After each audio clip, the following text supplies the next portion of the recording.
Hey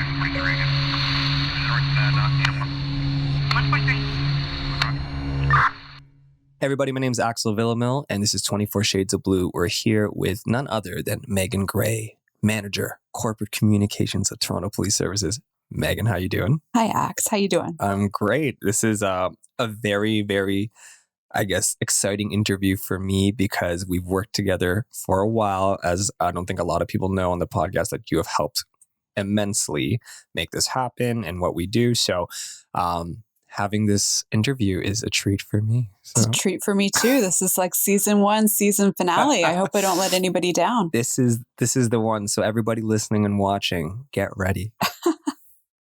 As I got to know you and I did my research because I wanted to know exactly who I was working with, I searched up Meaghan Gray Communications, and boy, did your name come up everywhere, everything from writing in articles to being mentioned them to being on video. Tell us about your roles and responsibilities in what you do at TPS. Yeah, so I joined the Toronto Police Service 18 years ago next month, back in 2003. I had just done a couple of years with the provincial government, working for a couple of different cabinet ministers, and transitioned into the role of sort of press and crisis communications and issues management while I was with the government. When the position opened up at the Toronto Police. And I've been here ever since, doing crisis communications and issues management and media relations, anything and everything you can think of sort of under that umbrella of corporate communications. And people often wonder how you could possibly spend 18 years in the exact same job. And I know for you and the rest of the great crew that's here, which clearly fall under that sort of millennial generation, that seems even more impossible. But I tell people I have not had the same job in 18 years. I've worked for 4 different chiefs of police. It's been a different issue and a different sort of communications project all the time, every day, every single year. It's been quite a ride. Let's talk about the elephant in the room. These last 2 years probably have been one of your busiest years in your career. How do you deal with such large events when they happen? Like, what happens to the comms team? Because there's times where we've spoken it and you just go, Axel can't talk right now. Huge event. Like, tell me about that process. Yeah, so it depends. I mean, and sometimes they're planned events that we know are coming, and we're able to put our sort of communications plan into place where we have several people on our corporate communications team. They're all professionals, both a mix of civilians and uniforms, some of whom have worked there as long as I have. Some are brand new and adding a new flavor to our office, but they all know that they have a role to play.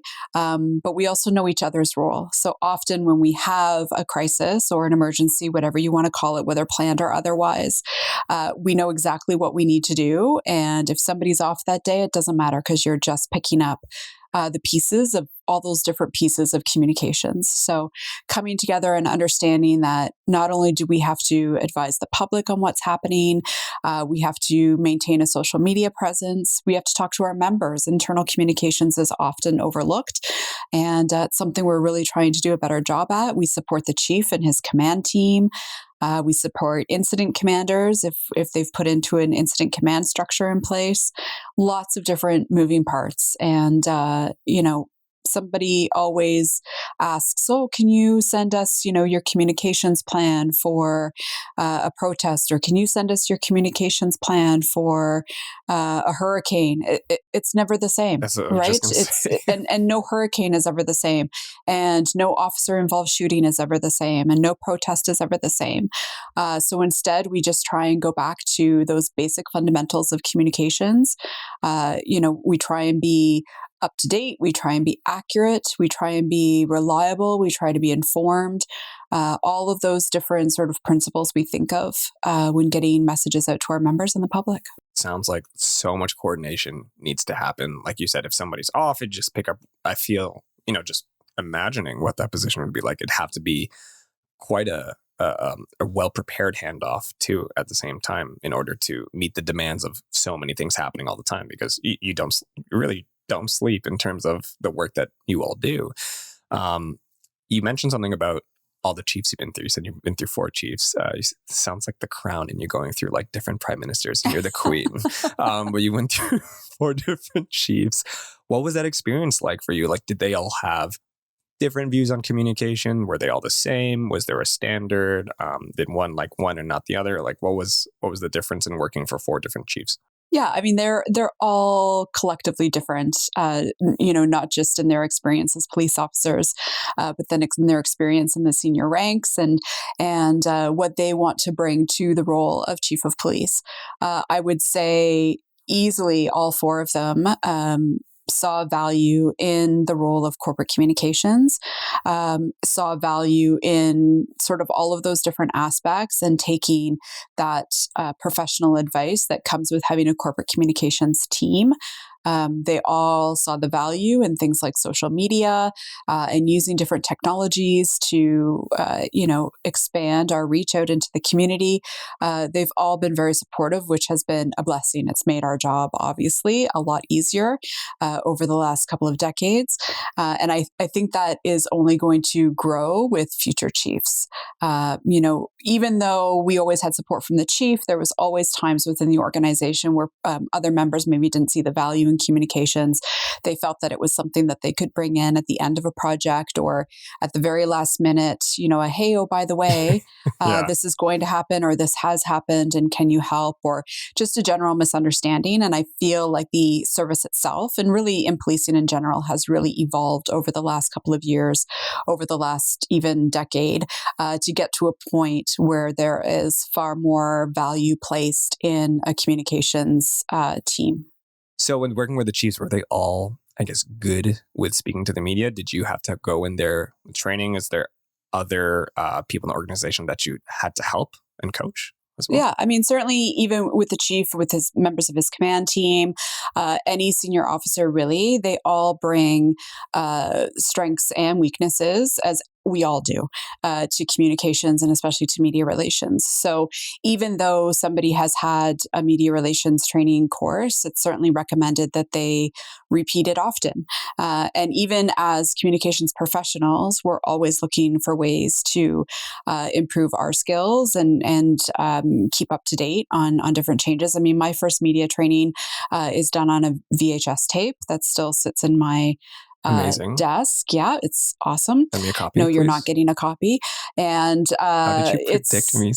Absolutely not. No, it's entertaining to say the least. But I mean, even then, you can see me visibly rolling my eyes at a question that I'm getting, which is obviously something we train against. But it's that repeated sort of skill set that you need to keep using it. You need to keep training yourself. You gotta drill. Repetition is the key to learning, as they say. Can you give me a 101? What would you do? Like if I'm new chief and I'm rolling my eyes everywhere, can you give me some pointers right now if I'm somebody brand new that you're training? So normally in that type of situation, what we would do is we would talk about, particularly when you're in a scrum type situation, you have multiple reporters asking you multiple questions, often very fast paced. What I actually recommend is that the person who is being interviewed take some time to cast their glance downwards. There's no reason why they have to stare or try and keep up with where the questions are coming from. Use your ears, think about what you want to say, and compose both your facial expressions and your words before you respond. Just because somebody's shooting questions at you doesn't mean you have to shoot back answers. So take the time to slow down the conversation and be thoughtful in what you want to say. Everybody should prepare to go into an interview, except for this one, with having at least an idea of what they want to get across.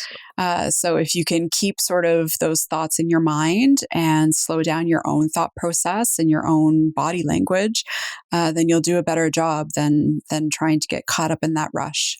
Absolutely. I think a lot of people don't realize that those small pauses are just wonderful moments for you to collect your thoughts and breathe a bit, as I'm thinking right now, to say something.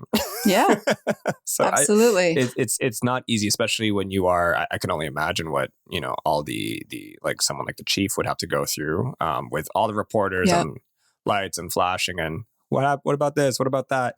How do you kind of drill them in terms of practice that? Do you like do mock situations or anything like that? Oh, wow. That's super cool. Absolutely. Yeah. That's cool. So when I do media training for members, what we do is not just sort of that practical instruction of here are some tips and tricks, but we also partner with a number of our media agencies who will come and do sort of a mock interview or a mock scrum. We do record it so that we can play it back for them, and they can have that treasured VHS takeaway that I have in my desk. Amazing. I mean, you've been communication manager for 4 chiefs, so a lot has happened throughout those 4 chiefs. Mm-hmm. One of the big cases definitely was the Bruce MacArthur case that you were on. How was that? You were obviously working with Hank. Mm-hmm. Can you tell us about that experience? Yeah, it was certainly one of the most challenging cases that I've worked on from a communications perspective. And one that I don't think we knew where it was going to go, and had to keep just sort of adjusting our communications as we went along. I was very grateful to have worked with Inspector Insignia at that time. Mm-hmm. I didn't really know Hank before that. And he is by far one of the most professional and thoughtful police officers I have had the pleasure of working with. And he understood the value of communications.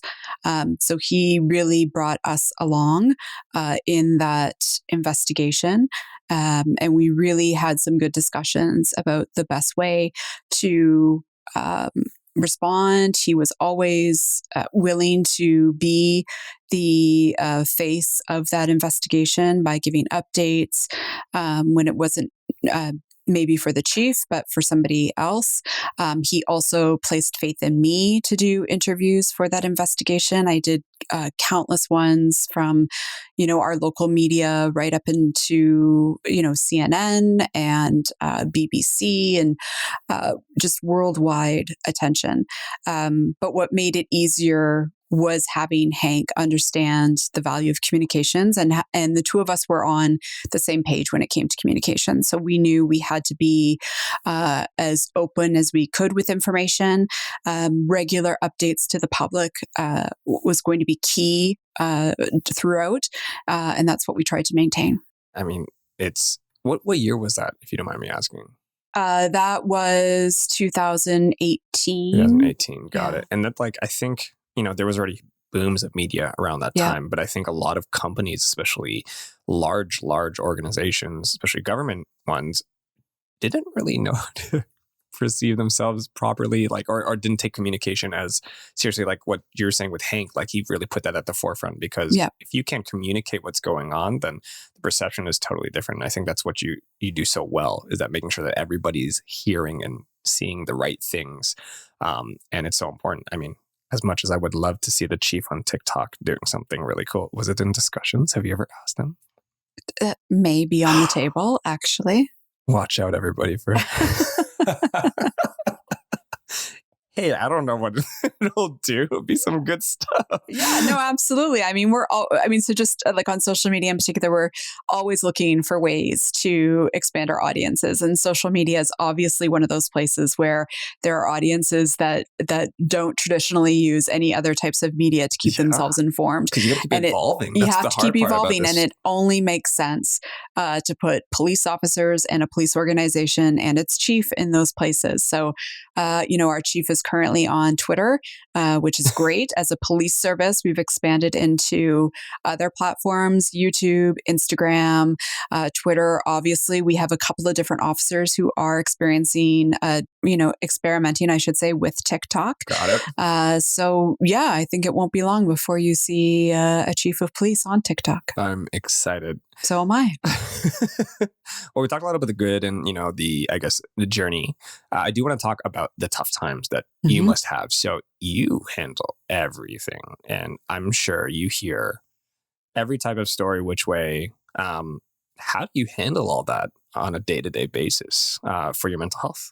Yeah, that's a question I hadn't really thought of, to be brutally honest, until sort of I was chatting with Gabriella and your folks here. It's been a lot. And yeah, we do in corporate communications get to see every single aspect of the police service. And with that comes the great stories of officers who save lives, all the time, not just operationally, but who give of their time to volunteer or to mentor or to do other things that quite often don't get picked up in regular media. And then there are some really awful things that we have to hear about.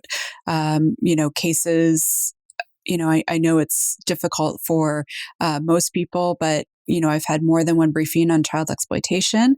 Those are obviously the cases that really, even as a mother of two young kids, any incident that involves child abuse or child sexual abuse or child exploitation in any way, obviously, very much hits home and is difficult.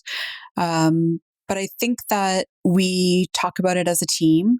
It's often not just one of us that are having to go through those types of situations. It's a team effort. The officers, too, are always very respectful of the type of information that they're disclosing. And, there's always that conversation of, I have to brief you on this, and it's a really awful case. So getting that heads up to sort of prepare yourself. And I have a really solid support network. I have a very supportive husband. I have a very supportive group of friends. And they know what I do, and they know that sometimes it's really awful. And, there's been threats and there's been other things that you deal with being sort of that face of a police service. But you manage and you get through it for sure. I bet. I mean, I'll be honest with you. It was scary for me, I think, around the time when this was becoming a thing because of everything that was going on. And I'm like stepping into some shoes to create a conversation.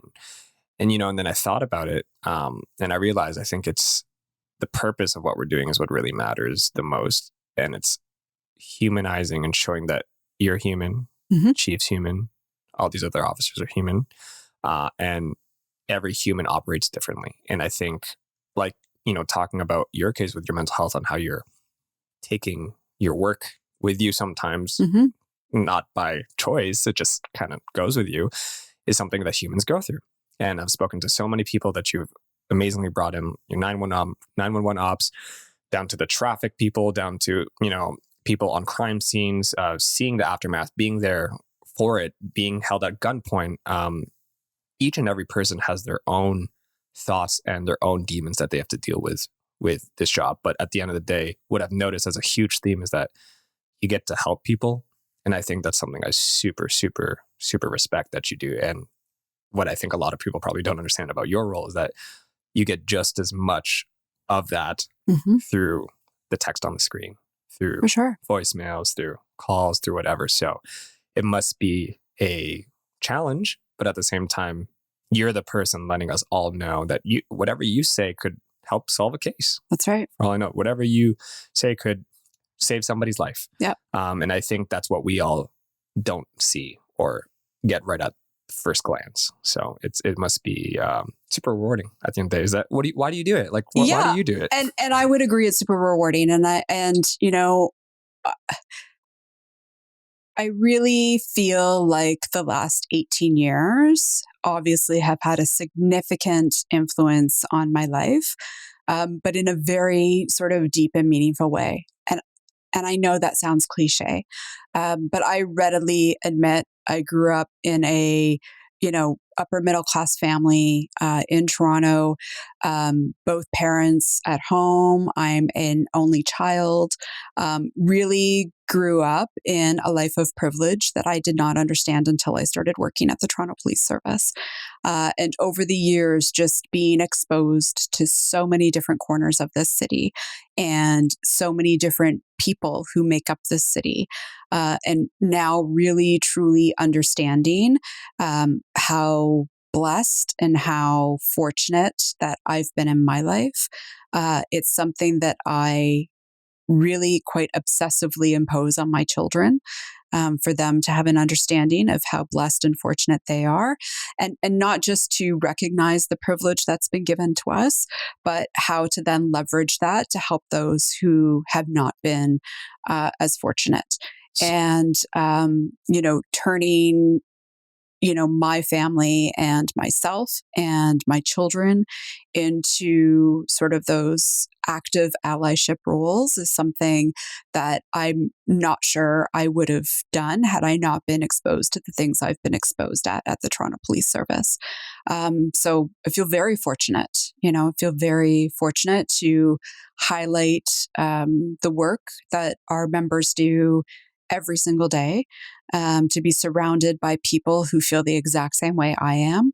And that's not and I know this is not what you're suggesting, but that's not in any way to make excuse for any of the issues that we've seen in policing, even over the last several years, that have been insulting and offensive to even those of us who work in this business. It's just meant to recognize that there are some very, very hardworking, dedicated, good-hearted people who I've been fortunate enough to work with over the last 18 years. All of that was amazing that, you took what you had and your experiences, and not only did you help leverage other communities, but also, your own family as well to that understanding. And I think that's not only a good sign of somebody in the force and what they should be doing, but also sign as a great mother. So I hope you're proud of yourself, and we're all super proud of you. Great. Well, that was it. If there's anything that I'd love to end on, it was that note of what you do and why you're happy about it. If there's anything you could, I guess, tell the rest of the audiences about,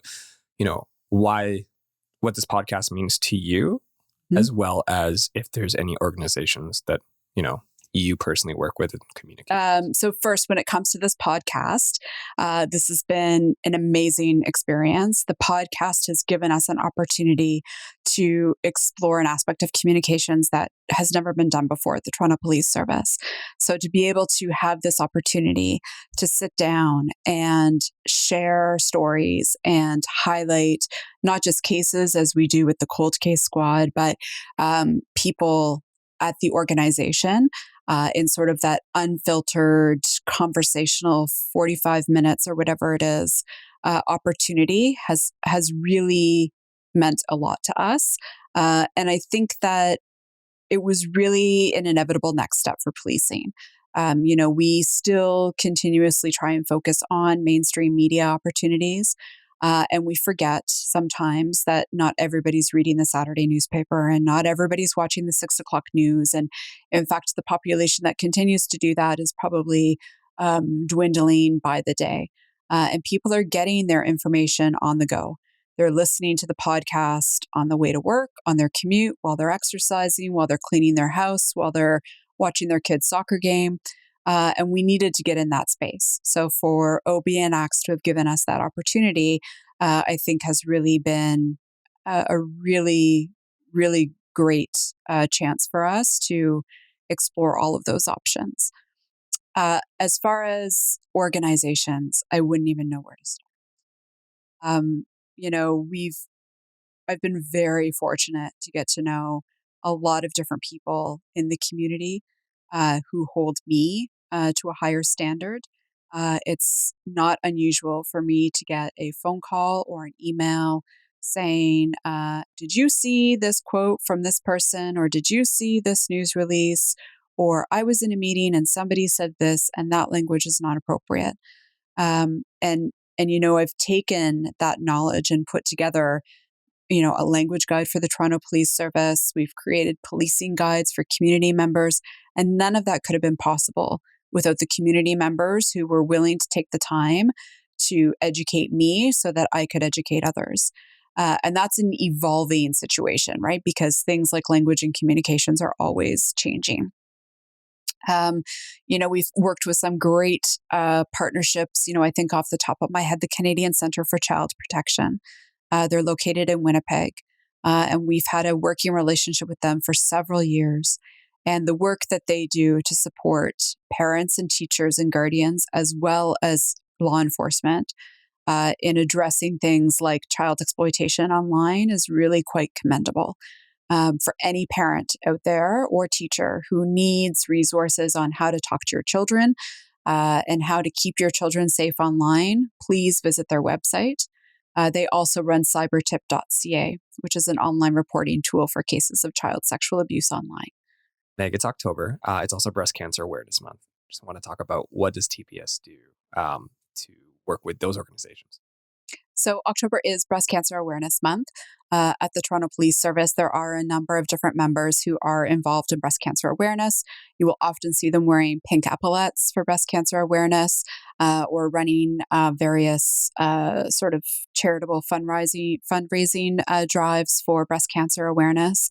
I am a 2-year survivor of breast cancer. I was diagnosed in January of 2019 with triple negative breast cancer. Left work for about 6 months to do treatment with the amazing doctors at Sunnybrook Health Sciences Centre here in Toronto, and really have then taken it upon myself to try. I was very transparent with my journey through breast cancer, both with family and friends and complete strangers on social media, and now make a point of trying to remind during breast cancer awareness and any other time the value of checking your own breasts. I had no family history. I was not in that age range for regular mammograms. And if it wasn't for an accidental brush up against the right side of my right breast, I would never have known that I had breast cancer. And really the value in doing your own self checks because it really can make a difference. I've just recently been selected as one of the senior officer co-chairs on our Cancer Internal Support Network at the Toronto Police Service. My doctors at Sunnybrook have even connected me with strangers who are now no longer strangers, women that I speak to on a regular basis to try and support them through their breast cancer journeys. So certainly if there's anyone out there who hasn't thought about breast cancer, check your breasts, check your breasts, check your breasts. And if anybody has any questions about breast cancer, I'd encourage them to reach out to me because I am happy to talk openly and honestly about my journey. So much for your time. Thank you for this opportunity to talk and bring a different type of conversation to the table. This is something that's truly innovative within this industry. So thank you, everybody. This is 24 Shades of Blue. I'm Axel Villamil, and we're out.